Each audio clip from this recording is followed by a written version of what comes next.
On behalf of WSP, I want to thank the Ottawa Board of Trade for the opportunity to be here today. We are proud to sponsor this important day of discussions on how we can all work together to create the Ottawa that we are so proud to call home. Our team has been active in helping shape the Ottawa landscape for decades. We have designed, engineered, and contributed to the development of some of the city's most recognizable landmarks. Projects as significant as the Parliament Hill renewal and the expansion of the Confederation Line, to neighborhood connections like the iconic Flora footbridge across the Rideau Canal, to development of new learning facilities like the recently completed Health Sciences building at the University of Ottawa. Our team's engagement in our community can be found on projects across numerous sectors and services at a range of scales citywide. Across healthcare, education, government, commercial, and residential sectors, the built form that is immediately recognizable only tells part of the story of what we love about having the opportunity to work and live here in Ottawa. Our story includes leaving a legacy of a thoughtful approach to city building that balances community, built form, and nature. The story is about lasting impacts that include the trees we plant to green our streetscapes and shade our pathways, open spaces that balance amenity, aesthetics, and ecological function, and preservation of significant natural features. It's about how we work with the land, thoughtfully integrating our built works with the natural system functions to improve climate resilience and manage stormwater, finding ways to transform gray infrastructure into green. It's about thinking strategically and working collaboratively to protect our valuable infrastructure from the damage caused by escalating extreme weather events, introducing technologies to reduce or harness stormwater runoff, or seeking opportunities to introduce on-site energy production and provide backup power generation in times of increased need. Having been both an Ottawa resident and a WS team member for over 13 years now, I am proud of the contributions that our team has made to projects that serve my home community and yours. This includes new multi-use pathways and that provide community connections in growing neighborhoods through Orleans, Barrhaven, and Canada, contribution to the Confederation Line extension, improving active transit and transportation options across the city, and the regeneration of habitat for critters that call the shoreline of Ottawa River home. All places that bring people and nature together in tangible ways that can be experienced in our everyday life in Ottawa. This is the city we call home. Our kids go to the same schools, we shop at the same stores, we travel the same roads, and we bike the same pathways. What we do here is impactful to all of us. That is why it is so important for us to be with you here today. We want to learn from with you how you envision the future of the city and how we can use our expertise to make it sure it is functional, viable, resilient, and attractive for generations to come. We want to be able to stand at any place in Ottawa and the city alongside you and be able to say with conviction, now this is what Ottawa needed. Our team looks forward to the opportunity to speak with you today and discuss how we can work together to create the strong Ottawa that we will all continue to be proud to call home. It is now my pleasure to introduce visionary Mary Rowe and key stakeholders for a dynamic deep dive into the heart of downtown Ottawa's transformation. The session tackles the pressing issues of housing, transit, and community safety, exploring the challenges we face and the progress being made. Please welcome to the stage Mary Rowe, President and CEO of the Canadian Urban Institute.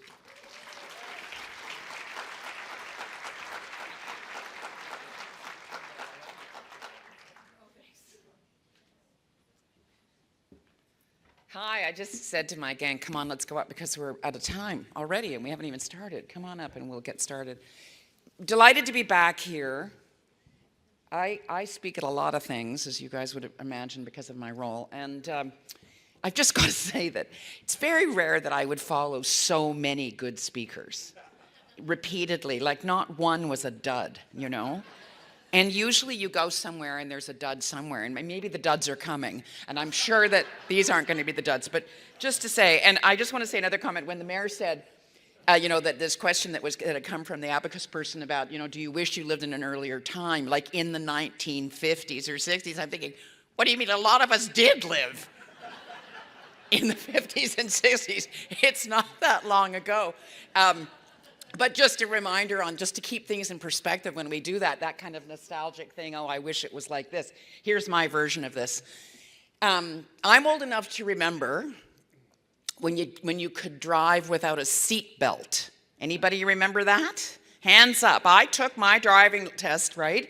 No seat belt. And I remember when seat belts were introduced, and I thought, what a drag that is, that we have to wear seat belts, you know? The other thing is, here's the other thing I remember. When I was a young kid, you're not going to take photos all through this and when I'm doing the entertaining part.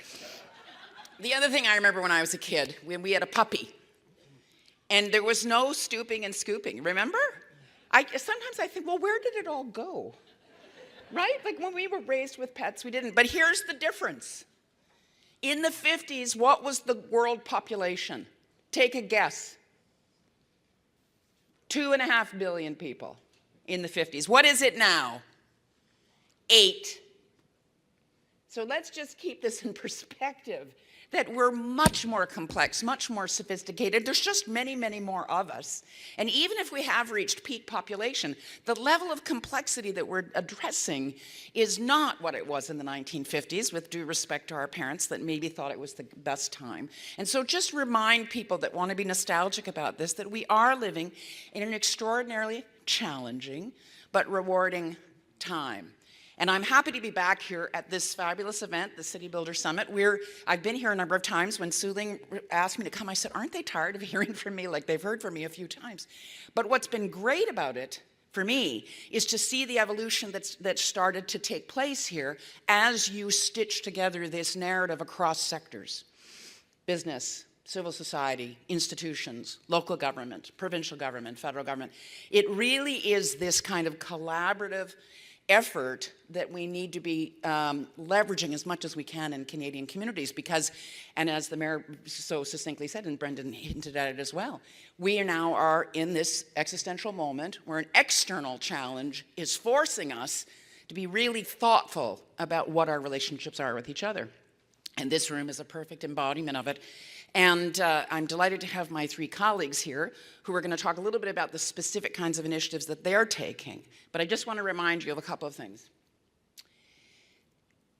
This plan that we worked with you all over the last few years on, a downtown action plan, was predicated on the notion of an apple, that an apple rots from the core, and that cities and city regions need to be invested in that way to understand how important the core is. But just to be clear, whether you're in the suburbs, whether you're in a small community, whether you're in a jam-packed, large downtown metropolitan area, it's all the same conversation about how you leverage the assets of places with the people that live there and visit and work there. And those challenges, finding ways to connect place and people, is what urban life is about. So I'm going to just leave you with one thing, and then I'm going to come and sit with my pals. I was thinking about this morning. I have a favorite coffee shop that I go to that's in Ariel's constituency. I go to the Arlington 5. I know, at Jessie Duffy, and we did a podcast with her. If you want to go look at that, at this Canada, go look at our podcast. You'll hear me talk to a number of people in this room, but she was one of them.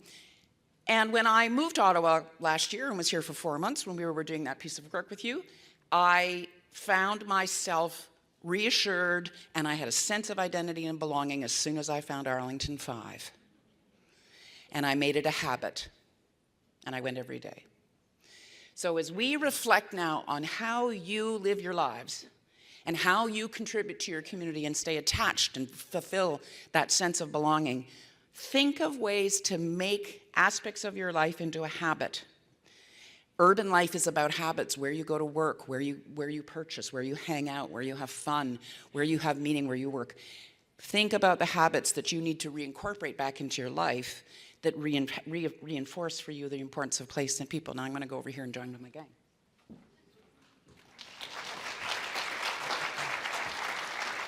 The other thing is, test 1. That's it, you heard from me, there's no more. Test, yeah? Is it on? Okay.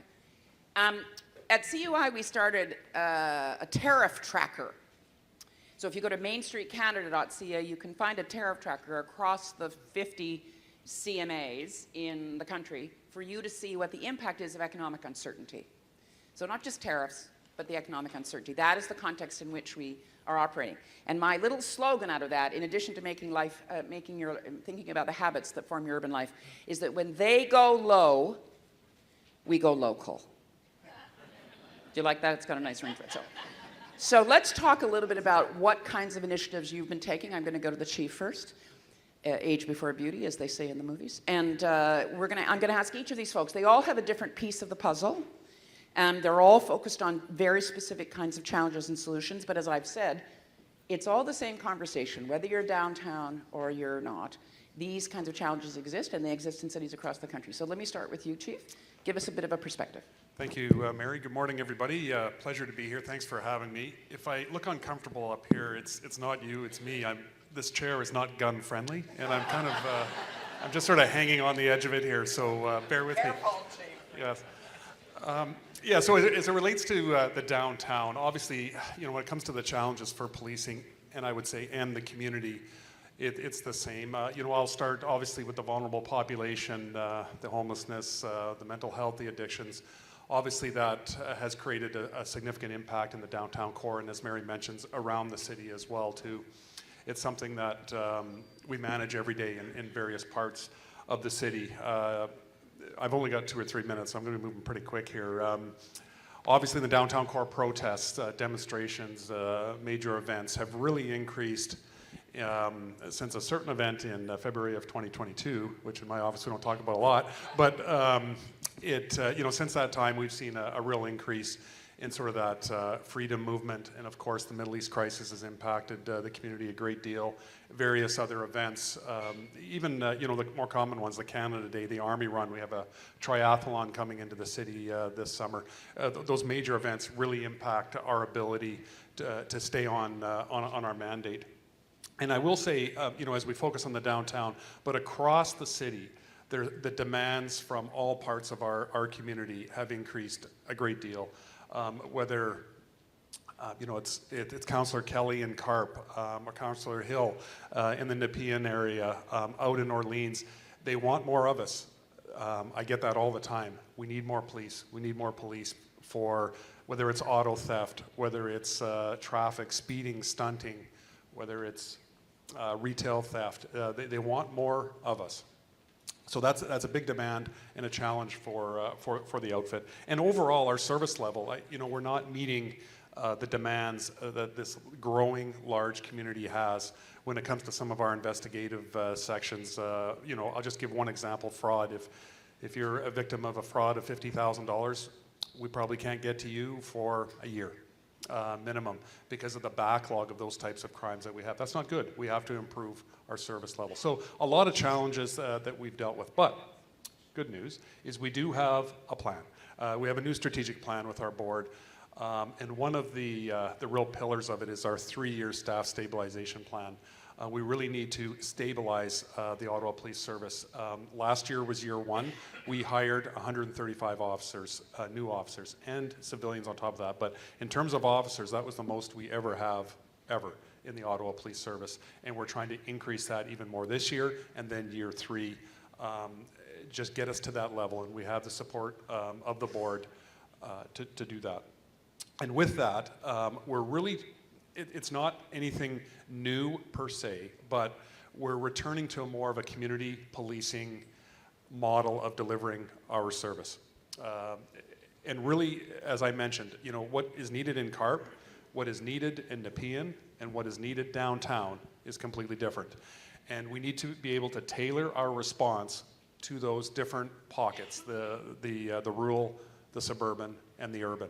And that is our goal, is establishing teams that will do just that, have heavy communication with the 24 councillors, heavy communication with the key stakeholders in those neighborhoods like yourselves, the business community. What is it that you're seeing? What do you need? So we're really trying to increase our proactive teams. We're a very reactive service right now. We want to be proactive.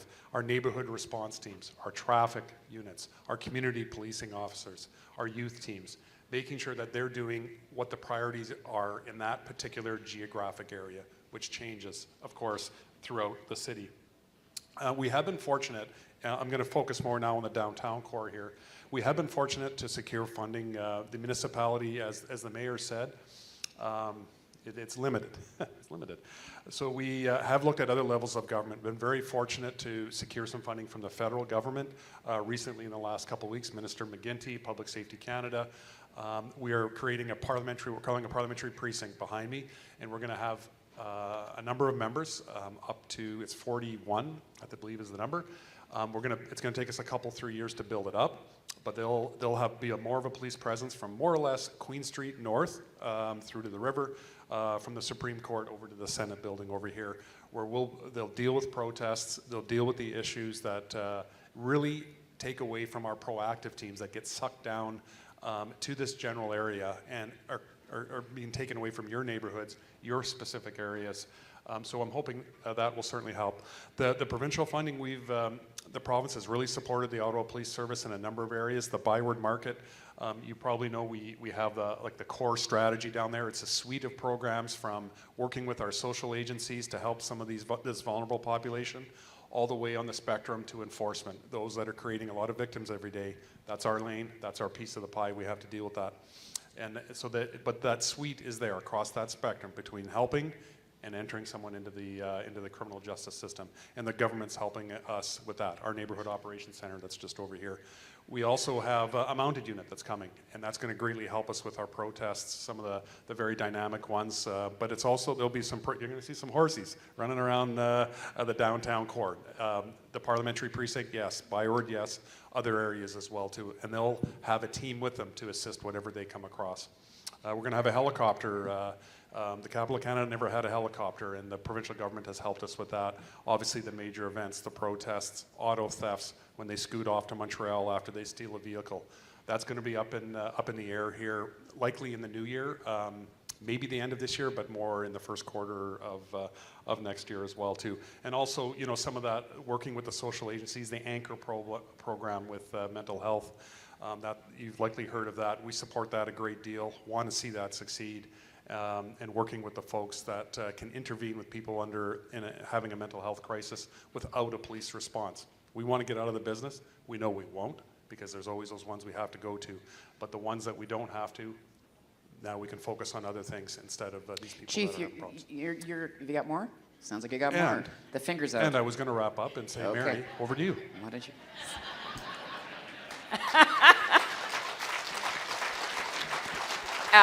What's interesting about what you're suggesting, CUI is working with the City of London and with a bunch of stakeholders there around its downtown. I don't know how many of you have been to London, but if you went to London, you would observe a lot of what you have been struggling with here. And it's interesting to see how the police need to work in tandem with a number of organizations. And what's also interesting when I listen to you is this challenge. It's true in all aspects of urbanism. I'm going to come to Debbie next, and I bet she'll speak to it.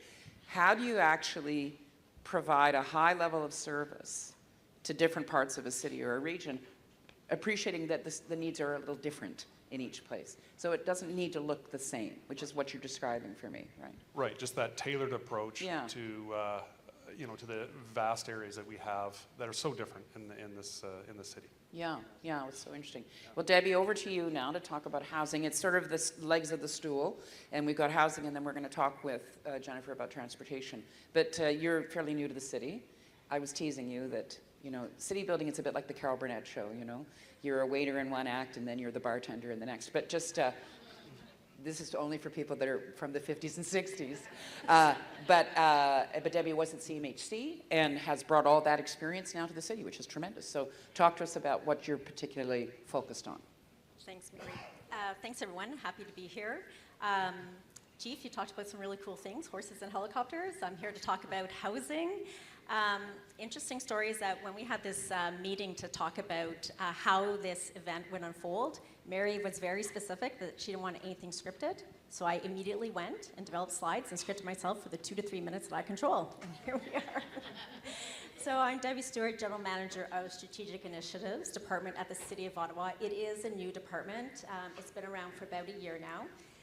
The department was created to bring focus and coordination across the council's highest priorities, I would say, and we're focused in particular on affordable housing, climate change and resiliency, and economic development. And I think housing is the one area where you really see all of these elements coming together, and that's part of what I'm going to talk about this morning. Next slide, please. And so the downtown is, and you would have heard this from Mayor Sutcliffe, downtown is a really top priority for the City of Ottawa. And we're working with partners to create a framework that would really see a strong and resilient downtown area for the City of Ottawa. And this framework is anchored on 3 core themes. So diversifying, living, and thriving. For diversifying, we rely heavily on public sector employment in the city. And what we're doing here is working with partners to see how can we really attract new investment and new jobs, new employment into the city. Looking at our core strengths and looking to attract industries that are adjacent to where we already have strengths. For living, it is really about how do we get more housing downtown, and there's a variety of ways that we're doing that, and that's what I'm going to focus on primarily this morning. Thriving is, if you want to have people living downtown, you want to have a vibrant city, vibrant core, you need to have the amenities, the art, entertainment, culture, the nightlife, the things that are going to attract people and make them want to live in the downtown area. So that's our overall framework. I'll go to the next slide, please. The mayor talked about a housing innovation task force. The task force really builds on work that the city's been putting in place for a number of years now. The city has been focusing quite a bit in terms of how do we accelerate the development of housing and affordable housing. Some of the focus areas have been about reducing the red tape and streamlining processes. It's also been about supporting affordable housing through a range of means. That includes waiving taxes, it includes grants and contributions, looking at public lands that the city has and seeing how those can be put to use to support affordable housing, and also seeing how we can attract the private sector to support more affordable units within their developments, and that's a way to scale affordable housing within the city. The task force itself just kicked off recently, and it is primarily focused on streamlining processes, cutting red tape, but we'll also look at other things that could help support more housing faster within our city, and that could include looking at how we can put public lands to greater use, incentives, and other means. So looking forward to seeing that work come to fruition. We're supported by external experts who are really helping us understand the barriers and get to the right solutions. Next slide, please. Okay, so the rest I'm going to focus on downtown. So on the top slide, you see the downtown transect. So that really is the heartbeat of the city. It is the cultural, the economic, the entertainment, the historic hub of the city. This is a part of the city that is intended to have the tallest buildings, to be the most dense. If you go look at the next image below, what you're seeing there is that our downtown core really is a complex policy environment, and that's because there's a lot of goals that we're trying to accomplish within this area. So take Byward Market, for example. It's a heritage district. We want to conserve that, but we also want to get some residents in and around that area. And so what the bottom image is showing you is the 3D digital twin imaging that really allows our planners to be able to examine and make better planning decisions and examine different concepts and be able to come up with the best possible solutions for this area. Next slide, please. And I'm going to have just a series of pretty pictures now. There are a lot of challenges facing the downtown area. We heard about those.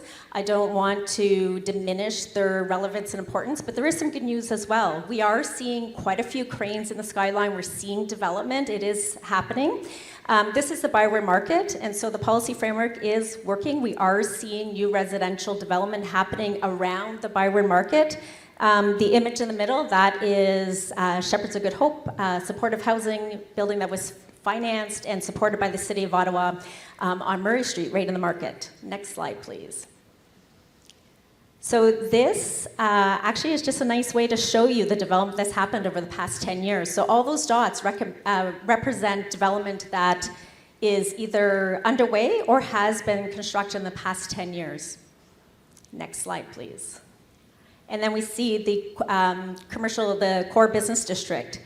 This is an area that we're heavily focused on currently because, as the mayor had mentioned, we do know that the federal public service is divesting us some assets, and that will have an impact on our core business district. But here, even in the core business district, we are seeing activity. So there's been 11 new buildings going up in that area, which is just phenomenal. Next slide, please.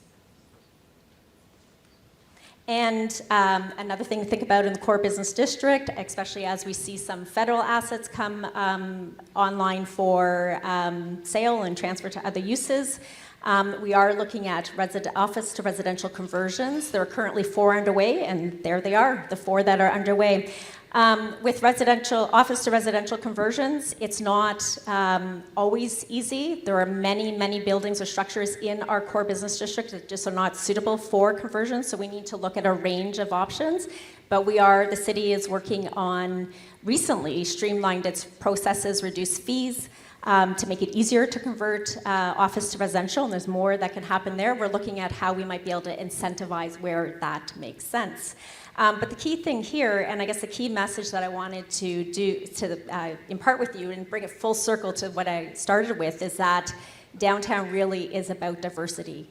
We need to have the right mix and balance between economic activity, between entertainment and amenities, and residential living. So we'll go to the next slide to see a beautiful shot of the Byron Market, and thank you.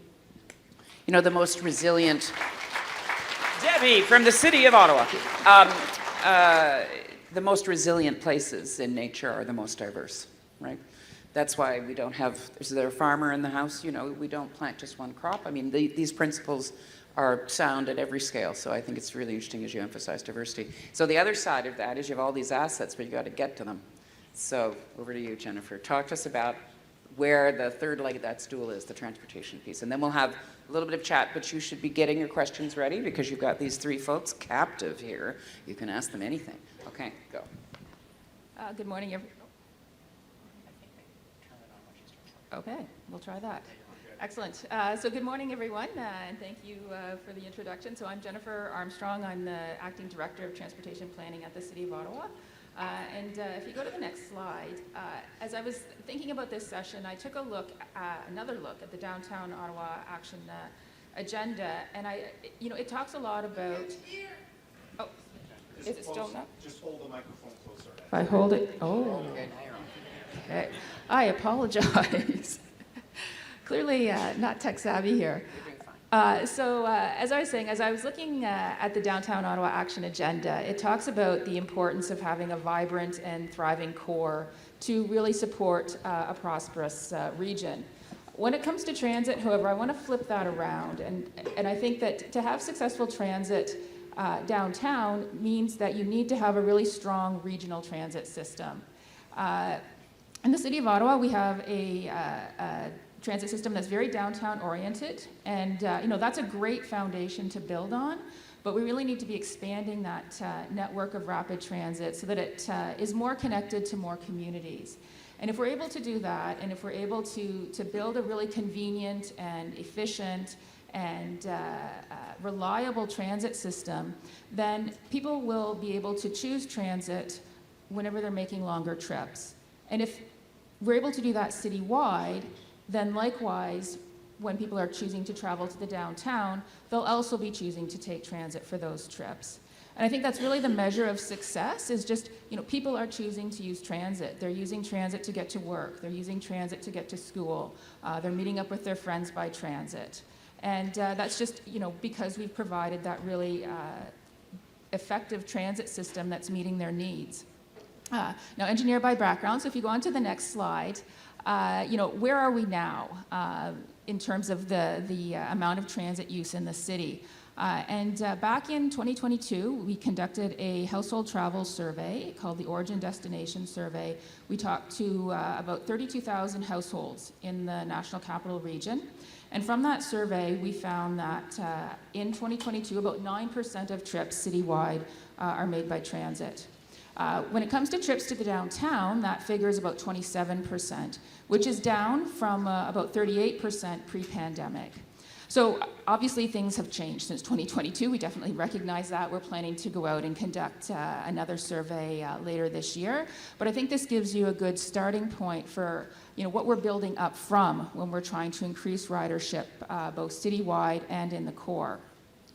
And one of the interesting things that I also take from this data is that although 9% of trips citywide are made by transit, in a follow-up survey that we did in 2023 that looked at commuter attitudes, and it surveyed about 2,600 commuters across the city, it asked, how should the city invest and what are your priorities? And 64% of those respondents said that investing in new transit facilities was either important or extremely important.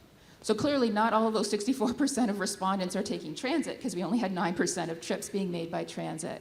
So those are people who, maybe their children are taking transit, or their grandchildren, or their neighbors, or maybe they see the environmental benefits of transit, or they simply recognize that the more people that we have on buses and in our O-train system, the less cars that we have on the road. And so, there's definitely a support amongst residents for investing in a great transit system. If you go on to the next slide, we asked in that 2023 commuter survey, for people who are commuting by car, what would encourage you to take more transit? And by and large, the top response was faster and more direct service and more reliable service. People also talked about the frequency of service and real-time information, but really it was that direct and fast service and reliable service that were at the top of the list. And one of the best ways to provide that direct and fast and reliable service is to invest in new transit infrastructure, dedicated facilities, whether that's through transit ways or continuous bus lanes or transit priority measures at intersections, that allow buses to avoid the traffic congestion and get to their stops on time and reliably. So as some of you may be aware, and if you go on to the next slide, we are currently in the process at the City of Ottawa of updating our Transportation Master Plan. Our Transportation Master Plan is really our blueprint for planning and designing and operating our transportation system. And one of the key elements of the Transportation Master Plan is identifying those transit investments that are needed to support growth, to support intensification, and to really attract new riders. In developing the plan, there were two focus areas. One was on increasing the reliability and the speed of transit on existing high ridership urban corridors. And then the second focus area was improving the connections for suburban residents to access the rapid transit system, whether the transitway or the O-train system. So we're currently out for consultation right now on that plan. And so just to wrap up, I would put in a plug. If you're interested in the details of that, please check out our website, and we would love to hear from you. Thank you. Back to habits, COVID had us break all sorts of habits, and there are two that are really salient. One is people stopped showering so frequently. That's true, right? The second thing is they got out of the habit of taking transit. So this is why I'm saying we have to re-inculcate good behaviors. We all have to do it. You're in the room, you have to do it. And I was thinking about the Wayne Gretzky quote, that the best way to play hockey, you go where the puck is going. And I was thinking about city building, and you suggested it, Chief. You want to be more proactive. Debbie has to be thinking about where the housing needs to be in the future. You have to be thinking about how do our grandchildren, our kids want to be getting around. And this is hard, because most people want things to stay the same, or they apparently want to go back to the 1950s. And we have to try to, as city builders, be leapfrogging over and saying, well, this is where we're going. So if you were to identify one key thing that you could be working on together, what is it? And then I'm going to go to the floor for a couple of questions, and then Suling's going to pull us off. One key thing that you think housing, transportation, community safety needs to be focused on together. Well, I touched on it just a little bit. We have, out of the Neighborhood Operations Center on Rideau Center, an integrated community safety table where we're working with over 30 social agencies in the downtown core, along with City Hall, to really address some of those vulnerable population folks that, right. What do they need? What is their need? How can we put them on a positive path get them off the streets, get them in a more positive path. So for us to be successful as a police, there's no doubt we need the community help. Yeah. We need the social agencies on our side to work together. Yeah, I mean, I see Katie Burkholder-Harris is here from the Alliance to End Homelessness, and she's pioneering with you that kind of collective response, Housing First. Ottawa's been the lead on a lot of these things. I know you folks sit here in the community and think, oh, hand-wringing, we're not where we need to be. You need to know that those of us that travel the country can really cite examples of where Ottawa has been leading, continues to lead. Debbie, your thinking on that? So I think that was a really great answer when we think about vulnerable populations. Where my head went initially was around vibrancy, so economic vibrancy and activity. And I think that's an area where all three of the areas that we're talking about need to come together to really create that vibrant economic activity in our Barware Market and our downtown. So we need people living in the downtown, so that's driving up the foot traffic for the local businesses. Yep. We need people to be able to get downtown who don't live there, or in order to take advantage of what the downtown offers, or to get to their jobs. And then obviously we want to have a safe and secure environment that works for everyone and all users of that space. And you made the comment about diversity and diversity of users, diversity of people. One of the things on the action plan last year was 50,000 more people. And when you look at the trade relationship that's being altered in Canada, and you think to yourself, how are we going to replace those products we used to sell into the US market? What we had said last year was an import replacement strategy for Ottawa is take the federal workers who used to come here to work and replace them with people that live here. So these kinds of strategies about how we boost the diversity of users and people. And thoughts from you? Yes. I think you just have to talk and it'll come on. Okay. Yes. I have a defective mic. I think that's my problem. Okay. Oh, there you go. I'm on. Okay. Yeah. So I think, I really agree with the transportation and how, the way that it can impact the public realm, and the ability for the types of infrastructure that we provide to really animate streets and make it a place where people want to be. I would also say that, again, sort of from the housing and transportation side, it's really important, like transportation projects, these major transitways and O-train projects that the city is investing in are really great opportunities for transit-oriented development. And the question is, do we build the transit infrastructure first and have the community develop around it, which we are doing, for example, in Riverside South. And another great example, Barrhaven with the Chapman Mills Transitway, where we've put in a transitway corridor sort of before the need would be there from a housing perspective to really get people to adopt transit behaviors as they move into communities, but then also, how that can stimulate housing activity. At the same time, making sure that as we're approving lands for adding to the urban boundary, addressing intensification, that we are also providing that transportation infrastructure to support those communities. And so I think they go together very closely. I always feel that transportation engineers are buying the clothes that we're going to grow into, right? So this is what we always have to remember. They're always going to be a few steps ahead. Now, let's have some questions. Is there a microphone, or do you just yell? Oh, there is a microphone. Look, there's a little lonely mic there. No one is standing at it. Would someone like to ask a question of, oh, here we go. A brave soul is coming forward. Go ahead. Thank you very much. So thank you, first of all, Sulin and Brendan, for bringing us all together. My question is in transit financing innovation. And I'd like to start with a story. I was talking to a friend of mine, and he said, yeah, I got a job in Edmonton with Stantec, and part of the employment package was a transit pass.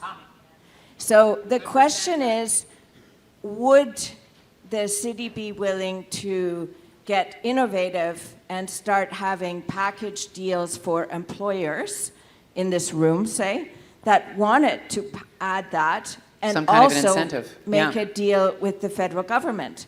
Maybe department by department, Yep. who knows, so that we can get financing, we can get more equity, Yep. and the city would roll. So what's the role of, what is the potential for employers to be incentivizing that demand and getting people into transit? Thoughts?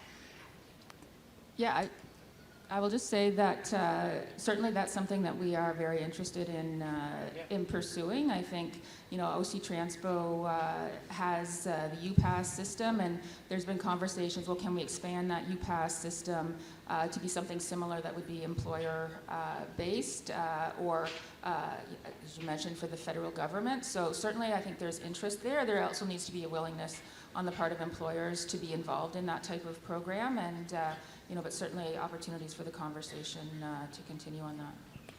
Thanks. Any other questions to come behind that microphone? You're also well behaved, or you need coffee, or you want your break. Could be that. Go ahead. Close to the microphone, so I'll Yeah, jump go. up. Thank you. Transit. So we're investing in Lansdowne. I'm not an investor. This is not a loaded question. Is there a plan to connect Lansdowne, or maybe even more broader, Bank Street and a subway of some kind under Bank Street? Is there any talk about connecting Lansdowne and for that matter further south? So yes, that was something that was looked at through the Transportation Master Plan and the analysis work that was done through that. What we've determined is that based on the needs that we're seeing and also the very significant cost of that was not a project that we are putting forward in our current needs-based network. So we have two networks that we've proposed as part of the Transportation Master Plan. There's the projects that we need to support growth to 2046, and then there's a subset of those projects that have been prioritized that we think are achievable within the city's financial resources.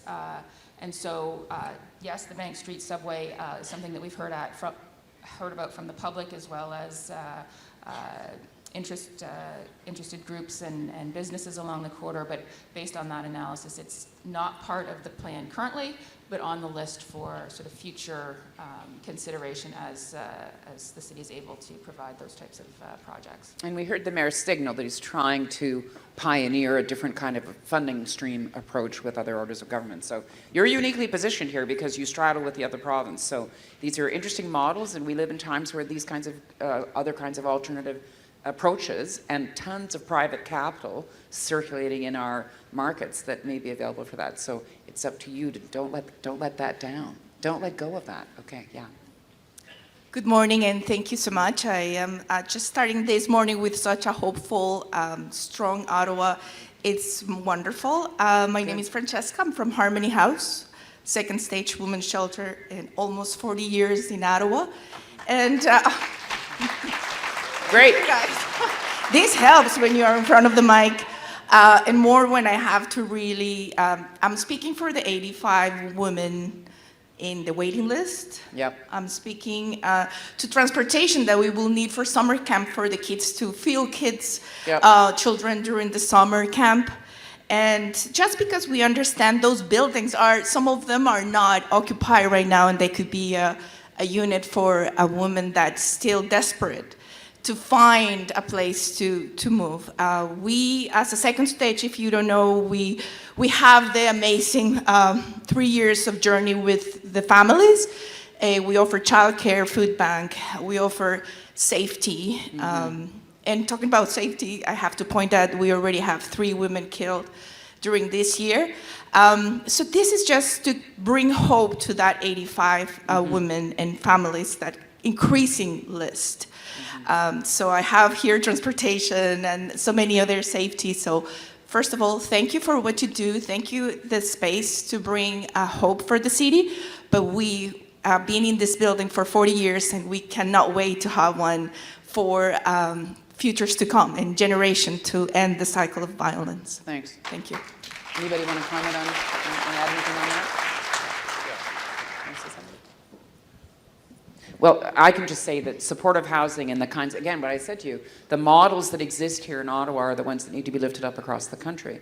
And that continuum of care is the same kind of approach that all your BIAs are taking around stewarding your local businesses, second stage housing around people who are vulnerable and need different kinds of supportive housing. And it's all connected.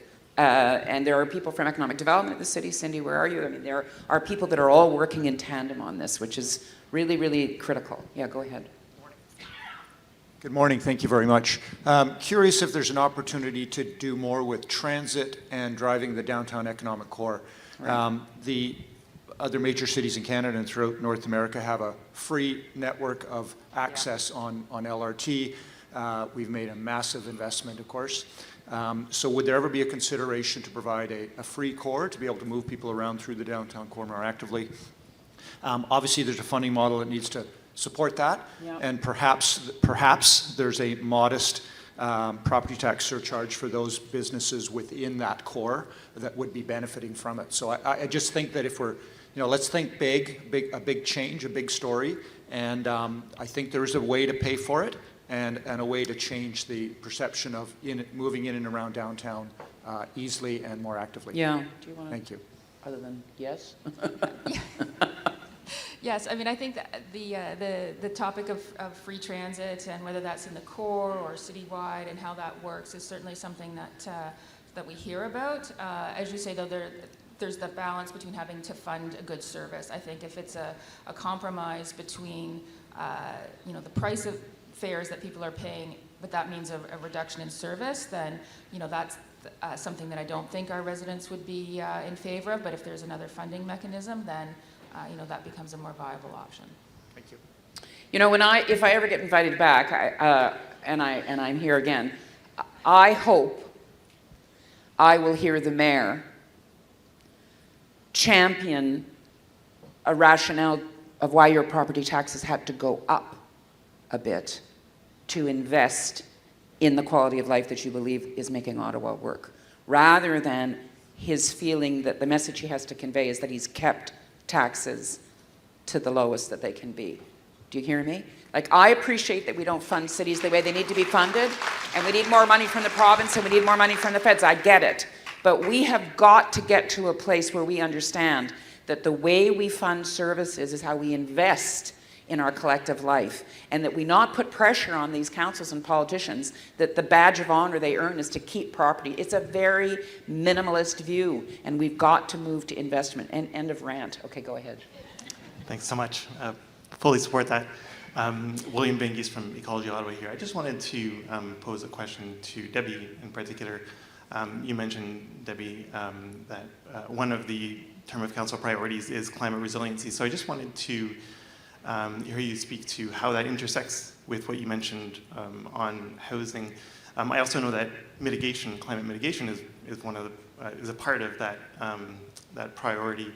And again, I'd be curious to hear your thoughts again on the intersection of housing, particularly in the downtown core on that front. Thank you, William. I think that's a really important question, and it's one that we're grappling with at the city as well, and having those conversations around the balance of different priorities and what priorities takes precedent. And all of them are important priorities, and it really is understanding how you can bring them together and accomplish multiple goals together. So that's our ambition: is how do we advance on the climate front while we're also advancing more housing. So it's not one to compromise on the other. And that's not an easy task, especially when there's perceptions of urgency around the lack of housing supply, the lack of affordable housing, and concerns around the impact that improving building standards may have on the cost of construction. So those are things that, as we have these conversations with the Housing Innovation Task Force, that we are exploring and looking to understand. But my core message, or my key message there, is our ambition is to advance on all those fronts. And resiliency is really quite important. We've seen extreme weather events over the last number of years. We've been hit with successive events, and those have costs. And we really do need to ensure that we're preparing the city for those types of events. And the city has really focused initially on its critical infrastructure, and then looking to expand on that to ensure that its infrastructure and housing within the city as well is resilient to those events. Last question. Thank you. Good morning. Steve Ball from the Ottawa Gatineau Hotel Association. My question's for the police chief. The feedback I get from many downtown hotels from a criminal perspective is when somebody's arrested, they're right back on the street the next day. How do you address the court system to be able to provide the kind of security that our downtown core needs when people discount the value of being arrested? Thank you. Yeah, thanks, Mr. Ball. It certainly is a common issue across the country in terms of that rotating door, as they talk about, of the justice system, and we're not immune to that here in Ottawa. I think the answer is twofold. One is if we can work with our community partners to try to put that person on a better path, that, as I spoke about earlier, that's one option. That doesn't always work. We have seen some success, but it doesn't always work. So the other path is our communication with our Crown Counsel, and we have a very good relationship with them, and being very specific that this person that we've arrested, while it might be something that's minor, shoplifted a bag of chips, but this person just continually is going down this path, and for us to provide that information, and we do have that relationship with the Crown. This is a prolific offender. This is somebody who is really damaging the community. We need to deal with this person, even though it is in isolation a minor crime, but the bigger picture is this, and us providing that information, these 80 files that we've dealt with this person or whatever the case may be. So please go on the higher end of what you can do in the courts.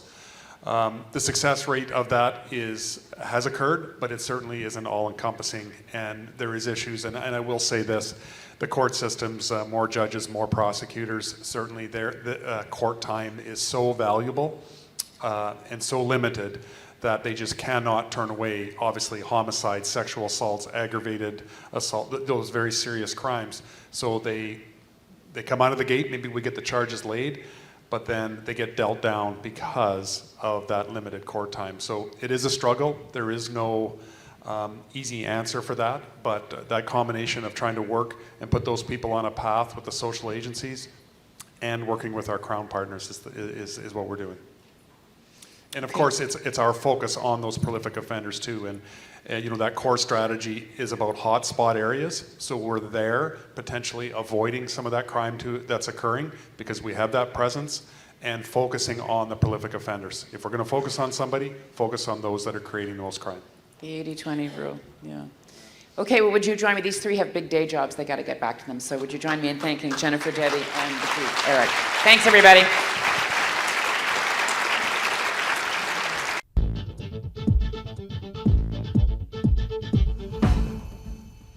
One of the things you said, Jonathan, yesterday when we were chatting was spoken priorities versus action priorities.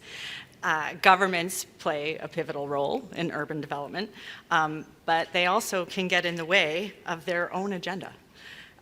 So while Ottawa has articulated a vision for the city building, often the policy works don't support the priorities they say they champion.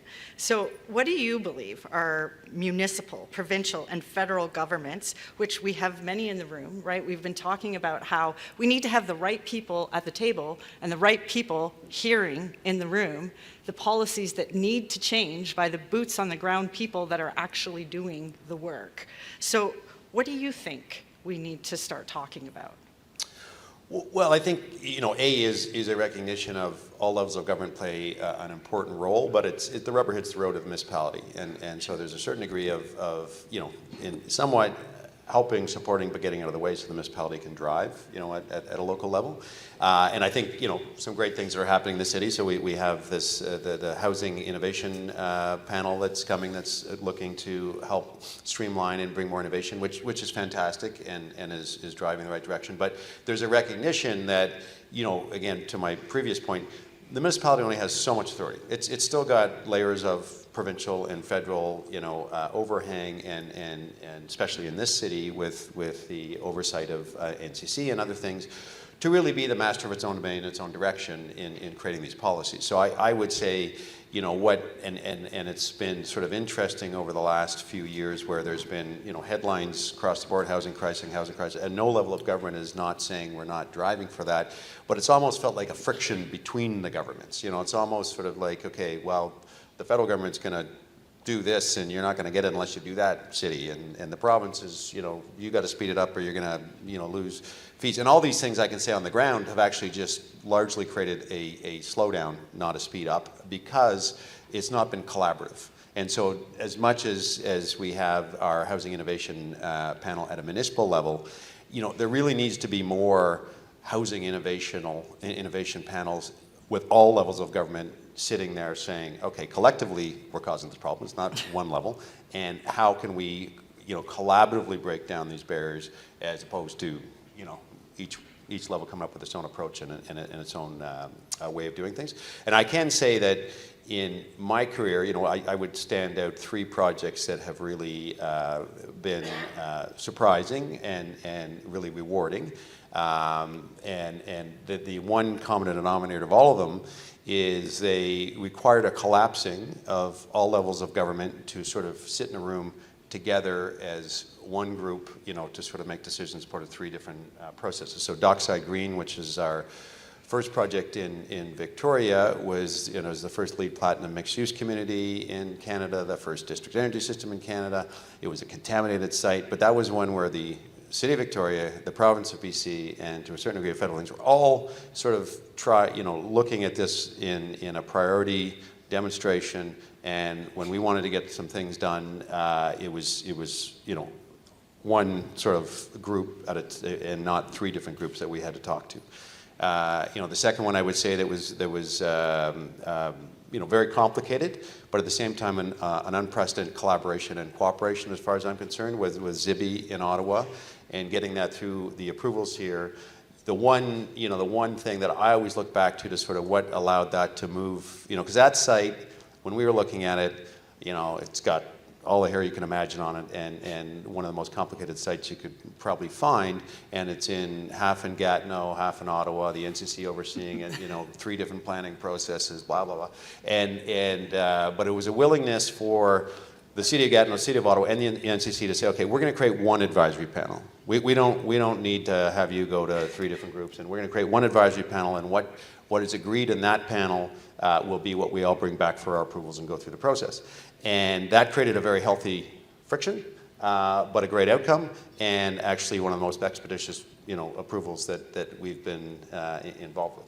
And then the third would be a project we're working on in Toronto right now with the City of Toronto. It's the largest affordable co-op housing project in Canada, and it is also sort of one that's sort of seen as priority all the way down, where we're getting unprecedented levels of cooperation from city, province, federal, and it just proves like where things aren't going fast has a lot to do with lack of collaboration. Where things are moving fast in my career and my experience has been where there's high degree of collaboration and everyone's shooting for the same outcome.